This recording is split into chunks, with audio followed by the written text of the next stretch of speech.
Hi friends, Molly Ponthadith here, CEO of the SOAR Community Network and co-founder of the SOAR Community Nebula. We are this year talking to, at least the goal is, 1,000 community builders and champions of change as a part of our global initiative with the SOAR Community Nebula platform. And today we have Karen Bate. She is the owner of KB Concepts PR and the founder and co-founder, I should say, of Awesome Women Entrepreneurs All. And we are delighted to have you, Karen. Thank you for saying yes to being part of our interview series. Thank you for including me, Molly. It sounds like a wonderful idea and a wonderful mission. Great. Well, one of the ways that we start the interview is to ask you to share more about who you are and the work that you're doing in the world professionally. Thank you. Yes. So I started out my career in journalism. I'm from New England. And from there, I moved to DC and worked on Capitol Hill as a press secretary during the 80s, which was a very interesting time. Ronald Reagan was president. And from there, I found that wasn't really a good fit for me. And I went into nonprofit PR, and I worked in nonprofit PR for many years. And that evolved into starting my own company called KB Concepts, as you said. And I started it because I felt that companies and their PR efforts should be closely aligned with good causes. My tagline of my company is great ideas for good causes. And I did that 12 years ago, before the whole idea of corporate social responsibility was really a thing. And since all knowledge is social, I actually think it probably was percolating, and I became aware of it, but it hadn't become a big thing at the time. And now, of course, so many visionary companies and leaders are embracing that and using it to not only make the world a better place, but to retain employees and have their companies have greater meaning in their lives and have them feel a real sense of mission and purpose, which, of course, you are a true leader in that field. So I feel like it's a great fit, this conversation. Thank you, Karen. Well, that's one of the reasons why we hand-selected you. It's really important for us to share the variety of insights because we have people from all over the world doing great work, and they have their unique spin on this world of social capitalism or conscious leadership and mindfulness practices to really help elevate, whether it's a for-profit, nonprofit, etc. Right. It's the mission, the work, the impact, the ripple effect that we desire to see in the world. And you certainly are doing that, not only with your business, but with awe as well. So can you talk a little bit more about awe and what inspired you to launch that? I would love to. And I just want to say that you mentioning the ripple effect, that's actually my logo, is a finger in water creating a ripple. It's been my logo for many years because I truly do believe that everything we do, even on the most hyper-local basis, is, in fact, that's where it has to start and then spread out from there. And most of my clients are local, although many are also national nonprofits. And I've always approached it from that direction, that we're all making ripples, we're all pebbles in the pond. And that led to me working with so many amazing women business owners here in my own community in Arlington, Virginia. And I was working and partnering with several of them. And we were always talking about how amazing they were and how we should have our own group. I'm very involved with the local Chamber of Commerce, the various leadership programs, but I thought that women needed a place where they could be just women together, being able to share what we call the juggle and the struggle of balancing family, career, all of the things in our lives, being involved in the community, sitting on boards, contributing at our children's schools, and in all of the ways that women live their lives. And so we kind of decided together, and we held the first meeting 5 years ago in January in my living room of Awesome Women Entrepreneurs. And we had 25 women show up, including women I didn't even know, who knocked on my door and said, someone told me I need to be here. And again, with the whole knowledge is all social, I thought we were the only one, but now, of course, there are many, many all women's only networking groups, and we support them all because our mantra is women supporting women and collaboration, not competition. We truly believe that by supporting one another and putting each other out there and partnering and referring and collaborating together, we all are going to rise. We're all going to be more successful. And so that is basically what AWE is. And we now have 5 chapters in the DC area, and we're starting 3 more, one in Massachusetts, one in North Carolina, and one in Old Town Alexandria in April. That is so very cool. Thanks for bringing it to Old Town Alexandria, by the way. Yeah, I know. I wanted to let you know that because you've been kind enough to speak at one of our meetings, and we all were so thrilled, and we've had you on our radio show and podcast, and we are thrilled to be starting one in Alexandria. That's awesome. Well, we really appreciate this awesome work that you're doing. You're my kind of lady, right? Collaboration, not competition. Right. That word is not necessarily in my vocabulary anymore, in terms of working with other businesses and collaborating. So let's now give you an opportunity to plug. 5 years is an amazing, feat, I would say, right? I was going to say defeat, but defeat. And we definitely want you to talk about the first annual summit. So let's talk about that. Thank you so much. I would love to, first of all, acknowledge my co-founder, Evelyn Powers, who has been with me through this whole thing. She's a graphic designer and website designer. Her company is Design Powers. She designed the AWE logo and our entire brand, which is beautiful and which is one of the things that attracts so many women business owners to our community. And we are holding our first big conference this year in March 13th, just 2 weeks from today. It's going to be at Marymount University School of Business, which is led by a duo of rock star women. Former entrepreneur Diane Murphy runs the big cybersecurity program there, which partners with the U.S. Department of Homeland Security. And the dean of the business school is Marianne Ward Paradoza, also a PhD and very, very accomplished woman with huge support for the entrepreneur community. So we're holding it there on the 13th. It's a half-day conference from 9 in the morning until 1:30 in the afternoon. And we're going to have a whole lineup of rock star women business owners sharing content such as how to live your life with the money you have, how to rock your personal brand, tools and tricks for working smarter, not harder, silencing your inner critic and leading with your positive voice, and all kinds of things that women business owners struggle with all the time, and we're super excited about it. That's wonderful. I love those topics. Love that. So if women want to learn more, any men, of course, are welcome too. We have some men coming. Our website is awesomewomen.org, and we have a landing page where they can get all the information and sign up to come. Very, very cool. Okay, so now let's talk about just community building and being a change agent as a whole, what that means to you. So is there an experience or moments in life that come to mind when you think of someone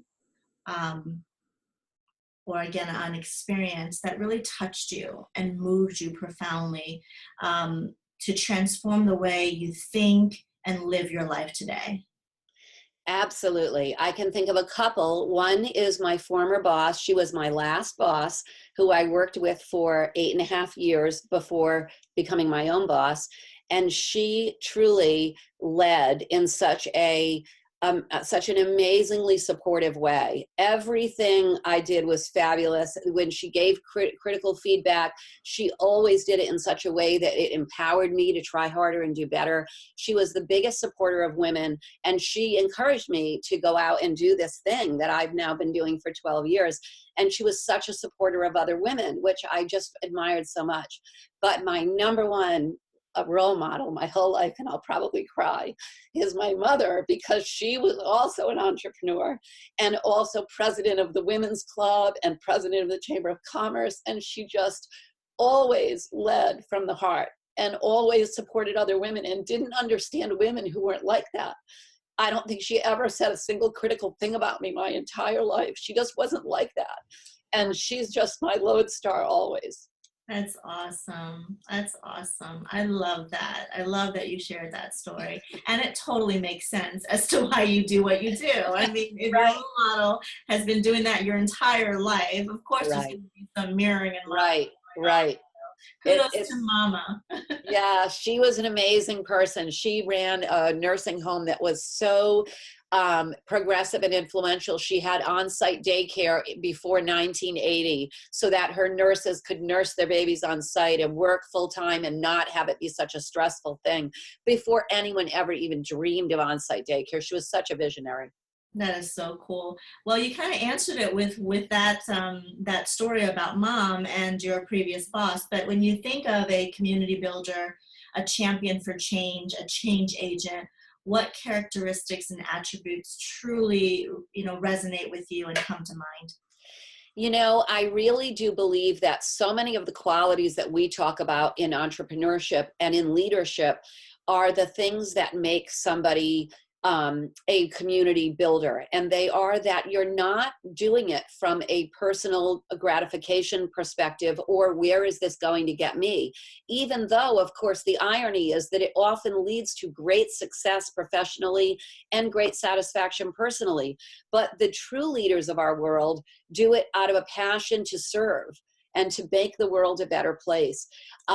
This Sunday in the New York Times, there was an article about how Harvard MBA graduates in huge numbers, I think it's something like 80%, report that they're not that happy or fulfilled in their jobs. Many of them reported being miserable in their jobs because they're groomed to make a lot of money and be hedge fund managers and titans of industry. And I'm not sure, I would love to find out if Harvard is actually teaching courses on social responsibility and how and what the benefits of that are, because there's so much research about the benefits to that for companies and successful business people. But I think that to be happy and fulfilled, there has to be that other piece that is serving the community and that the work you do for 10 or 12 hours a day is actually making the world a better place. Right. There's so much to be said about this. I believe it's a movement. It's been happening for many years, but now it's really become a necessity for people to feel that sense of fulfillment, especially in the workplace. And it's the idea of consciousness and mindful leadership and being aware of what your heart and your soul is desiring of you in terms of your actions, your decisions, and how you show up in the world. And I think that is such a critical piece that has been missing in the traditional sense of educational institutions, higher education. I agree. And I think that organizations like the Points of Light Foundation, which had the big Billion Plus Change initiative several years ago, where they wanted business leaders to donate over $1 billion of their leadership and expertise to nonprofits and other organizations to benefit the world. It was led by Gene Case and the Case Foundation, and I was privileged to work on that and do some PR for them. And the companies that were leading that, IBM has a history of not turning over any of their leaders for more than 10 years because they are all so involved all over the world in these huge initiatives that are making such a difference. And that has made being a part of that company just impossible to leave. And I wish more companies did that. Right. And the good news, though, to spin it this way, is that there are a lot of institutes now and many higher educational institutions that are universities that are bringing it into the fold, which is awesome. And it's so needed. So that's wonderful. Right. So Karen, what causes do you care about? Where are you spending your time, your heart, your energy in terms of the community and your give back? Well, of course, my number one cause is supporting women business owners. And I have, for the last 5 years, done that completely pro bono. Awe is growing now, and that might change, but has been a labor of love up till now. I also love to support emerging entrepreneurs, young teen entrepreneurs and college-age entrepreneurs. I'm speaking with someone tomorrow that's a college entrepreneur who works on websites, and I just love supporting young women like that. And one of the things we do in Awe is we have women at all age levels, and we really encourage the older, more seasoned, super successful entrepreneurs to mentor the younger ones. And that's why that's what they get out of being a part of Awe. They may not need business connections. They may be so successful, but we want them to actually give back. And that's the opportunity we offer them. And then I was on the board of AFAC, the food bank in Arlington, for 6 years. And I'm on a board of advisors for Iman, Water is Life. It's a nonprofit in Niger, Africa. So I have certain causes that I personally support, and I support many, many nonprofits in our local community. Phoenix Bikes, Aspire After School, there's so many here in Arlington. We're lucky to live in such a great community where there's all of these organizations doing good. Yeah, I love it. I love it. You're very active, and this is one of the reasons why we wanted to spotlight you, because we know that people are busy.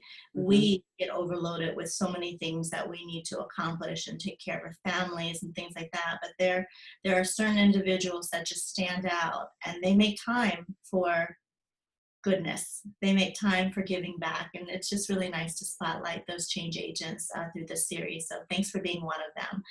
You are so kind. And it really is, to me, the big secret is that you get so much joy out of it. Kind of, Maria Kondo is such a big thing right now. What gives you joy? Well, being involved with awe and serving my community gives me so much joy. And I think that's why working in my business, KB Concept, brings me joy, because every client is also doing the same thing. We encourage them to get involved, and we use our PR and marketing is all around supporting the community. And that's how we achieve their goals, but it also helps them to find that joy as well. That's very cool. Well, when you have tough days or tough phases in life, as we all do, what motto or philosophy, or maybe a particular quote, inspires and empowers you to keep going, keep doing what you need to do to continue moving forward in life? Well, I'm so glad you asked me that, because on my KB Concepts website, I've had a quote from day one. It was what has always inspired me. I was an English major in college, so it's a quote by Herman Melville. And the quote is, "We cannot live only for ourselves. 1,000 fibers connect us with our fellow man. And among those fibers, as sympathetic threads, our actions run as causes, and they come back to us as effects." Ooh, so good. I know, right? So it's good. And this was years before I ever thought of awe or joined any boards. That's just always spoken to me. Oh, I had chills when you were reading that. I love that so much. I'm going to have to re-share that quote. You can find it on my website. It's on my Contact Us page, which is at kbconcepts.com. Very cool. That's awesome. Well, I was going to ask you how people can get a hold of you anyway, so we'll come back to that and you can repeat that. But one question that I did not send in advance that I would love for our change agents to kind of describe for the world is, what would a better world look like? Oh, gosh. Well, number one, a better world would have equality for women. A better world would have had the Virginia State Legislature approve the Equal Rights Amendment this year, so that we could have become the 38th state and final state to ratify the Equal Rights Amendment, because it is absurd that the word woman does not exist in the U.S. Constitution, and that we don't currently actually have equal constitutional rights. And that would lead to equal pay and equal treatment of women in the corporate workplace and everywhere, where we would all be heard, respected, and treated equally at the highest levels, which, as you know, right now, it is not that. It's such a big difference in how many men lead and how many women lead. I was so encouraged by the election and all of the women who won seats in office. And that really is the way to affect change. And it's happening here in Virginia too. So we're very hopeful that that will happen eventually in terms of the Equal Rights Amendment here as well. But for me, I think a better world has to include equality for women first and foremost. That's great. Thank you. I love that answer. So now, this is very important. How do our viewers get in touch with you, learn more about the great work that you're doing, learn more about the causes that matter to you? Thank you so much, Molly. I really appreciate the opportunity to share this. So as I mentioned, my website is kbconcepts.com. And my social media are Karen Beauregard Bate is my personal, and KB Concepts PR is my Facebook page, business page. On Instagram, I'm at Karen Bate _ KB Concepts. And on Twitter, I'm at KB Concepts PR. For Awesome Women Entrepreneurs, it's very simple. Our website is awesomewomen.org. On Instagram and Twitter, we are Be Awesome Women. And on Facebook, it's Awesome Women Entrepreneurs. And we would love, and on LinkedIn, we're on LinkedIn as well. I'm on LinkedIn under my name and Awesome Women Entrepreneurs. And we would love to engage with anyone who wants to learn more about awe and joining or starting a chapter in their community. We have a whole system in place to start chapters wherever a woman wants to step up and lead in her community. That's very cool. I'm sure there are going to be a lot of excited women out there to want to connect with you. So thank you for being open to having people reach out. And I really, really appreciate you, Karen, for everything that you do. Again, thank you for being a part of this Nebula interview series. Thank you, Molly. I'm honored to be part of it, and I can't wait to see all of the other amazing people you interview. Thank you so much. Well, for everyone who is watching, thank you so much for tuning in to another interview with a change agent that's making a difference in our world. And if you would like to nominate someone that has impacted your life or is doing something pretty powerful that you would like to be spotlighted, please nominate them. And if you're interested in learning how to become a member or a partner to our Nebula platform, please visit nebula.soar, SOAR, communitynetwork.com. Thank you so much for your time, everybody, and we'll talk to you real soon.